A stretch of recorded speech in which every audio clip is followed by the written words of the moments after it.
3. The Cretaceous stage, the flowering plant period, the age of birds.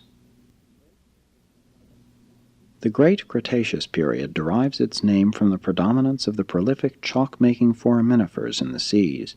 This period brings Urantia to near the end of the long reptilian dominance and witnesses the appearance of flowering plants and bird life on land. These are also the times of the termination of the westward and southward drift of the continents, accompanied by tremendous crustal deformations and concomitant widespread lava flows and great volcanic activities. Near the close of the preceding geologic period, much of the continental land was up above water, although as yet there were no mountain peaks. But as the continental land drift continued, it met with the first great obstruction on the deep floor of the Pacific. This contention of geologic forces gave impetus to the formation of the whole vast north and south mountain range extending from Alaska down through Mexico to Cape Horn. This period thus becomes the modern mountain-building stage of geologic history. Prior to this time, there were few mountain peaks, merely elevated land ridges of great width. Now the Pacific Coast Range was beginning to elevate, but it was located 700 miles west of the present shoreline. The Sierras were beginning to form, their gold-bearing quartz strata being the product of lava flows of this epoch. In the eastern part of North America, Atlantic sea pressure was also working to cause land elevation. 100 million years ago, the North American continent and a part of Europe were well above water. The warping of the American continents continued, resulting in the metamorphosing of the South American Andes and in the gradual elevation of the western plains of North America. Most of Mexico sank beneath the sea, and the southern Atlantic encroached on the eastern coast of South America, eventually reaching the present shoreline. The Atlantic and Indian Oceans were then about as they are today. 95 million years ago, the American and European land masses again began to sink. The southern seas commenced the invasion of North America and gradually extended northward to connect with the Arctic Ocean, constituting the second greatest submergence of the continent. When this sea finally withdrew, it left the continent about as it now is. Before this great submergence began, the eastern Appalachian highlands had been almost completely worn down to the water's level. The many-colored layers of pure clay now used for the manufacture of earthenware were laid down over the Atlantic coast regions during this age, their average thickness being about 2,000 feet.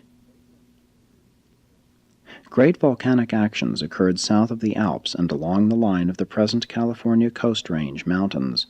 The greatest crustal deformations in millions upon millions of years took place in Mexico. Great changes also occurred in Europe, Russia, Japan, and southern South America. The climate became increasingly diversified. 90 million years ago, the angiosperms emerged from these early Cretaceous seas and soon overran the continents. These land plants suddenly appeared along with fig trees, magnolias, and tulip trees. Soon after this time, fig trees, breadfruit trees, and palms overspread Europe and the western plains of North America. No new land animals appeared. 85 million years ago, Bering Strait closed, shutting off the cooling waters of the northern seas. Theretofore, the marine life of the Atlantic Gulf waters and that of the Pacific Ocean had differed greatly, owing to the temperature variations of these two bodies of water, which now became uniform. The deposits of chalk and green sand marl give name to this period. The sedimentations of these times are variegated, consisting of chalk, shale, sandstone, and small amounts of limestone, together with inferior coal, or lignite, and in many regions they contain oil. These layers vary in thickness from 200 feet in some places to 10,000 feet in western North America and numerous European localities. Along the eastern borders of the Rocky Mountains, these deposits may be observed in the up-tilted foothills. All over the world these strata are permeated with chalk, and these layers of porous semi-rock pick up water at upturned outcrops and convey it downward to furnish the water supply of much of the Earth's present arid regions. 80 million years ago, great disturbances occurred in the Earth's crust. The western advance of the continental drift was coming to a standstill, and the enormous energy of the sluggish momentum of the intercontinental mass upcrumpled the Pacific shoreline of both North and South America and initiated profound repercussional changes along the Pacific shores of Asia. This circum-Pacific land elevation, which culminated in present-day mountain ranges, is more than 25,000 miles long, and the upheavals attendant upon its birth were the greatest surface distortions to take place since life appeared on Urantia. The lava flows, both above and below ground, were extensive and widespread. 75 million years ago marks the end of the continental drift. From Alaska to Cape Horn, the long Pacific coast mountain ranges were completed, but there were as yet few peaks.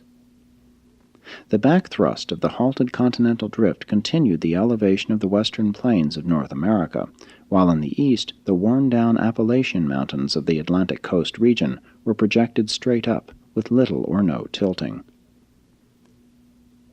70 million years ago, the crustal distortions connected with the maximum elevation of the Rocky Mountain region took place. A large segment of rock was overthrust 15 miles at the surface in British Columbia.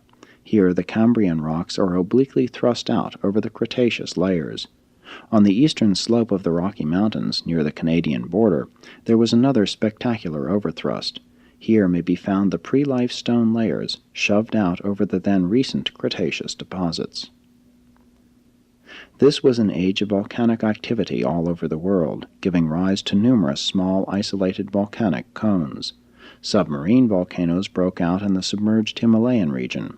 Much of the rest of Asia, including Siberia, was also still underwater. 65 million years ago there occurred one of the greatest lava flows of all time. The deposition layers of these and preceding lava flows are to be found all over the Americas, North and South Africa, Australia, and parts of Europe. The land animals were little changed, but because of greater continental emergence, especially in North America, they rapidly multiplied. North America was the great field of the land animal evolution of these times, most of Europe being underwater. The climate was still warm and uniform. The Arctic regions were enjoying weather much like that of the present climate in central and southern North America. Great plant life evolution was taking place. Among the land plants, the angiosperms predominated, and many present-day trees first appeared, including beech, birch, oak, walnut, sycamore, maple, and modern palms. Fruits, grasses, and cereals were abundant, and these seed-bearing grasses and trees were to the plant world what the ancestors of man were to the animal world. They were second in evolutionary importance only to the appearance of man himself. Suddenly and without previous gradation, the great family of flowering plants mutated, and this new flora soon overspread the entire world. 60 million years ago, though the land reptiles were on the decline, the dinosaurs continued as monarchs of the land, the lead now being taken by the more agile and active types of the smaller leaping kangaroo varieties of the carnivorous dinosaurs. But some time previously there had appeared new types of the herbivorous dinosaurs, whose rapid increase was due to the appearance of the grass family of land plants. One of these new grass-eating dinosaurs was a true quadruped, having 2 horns and a cape-like shoulder flange. The land type of turtle, 20 feet across, appeared, as did also the modern crocodile and true snakes of the modern type. Great changes were also occurring among the fishes and other forms of marine life. The wading and swimming pre-birds of earlier ages had not been a success in the air, nor had the flying dinosaurs. They were a short-lived species, soon becoming extinct. They too were subject to the dinosaur doom, destruction because of having too little brain substance in comparison with body size. This second attempt to produce animals that could navigate the atmosphere failed, as did the abortive attempt to produce mammals during this and a preceding age. 55 million years ago, the evolutionary march was marked by the sudden appearance of the first of the true birds. a small pigeon-like creature which was the ancestor of all bird life. This was the third type of flying creature to appear on Earth, and it sprang directly from the reptilian group, not from the contemporary flying dinosaurs, nor from the earlier types of toothed land birds. And so this becomes known as the Age of Birds, as well as the declining age of reptiles.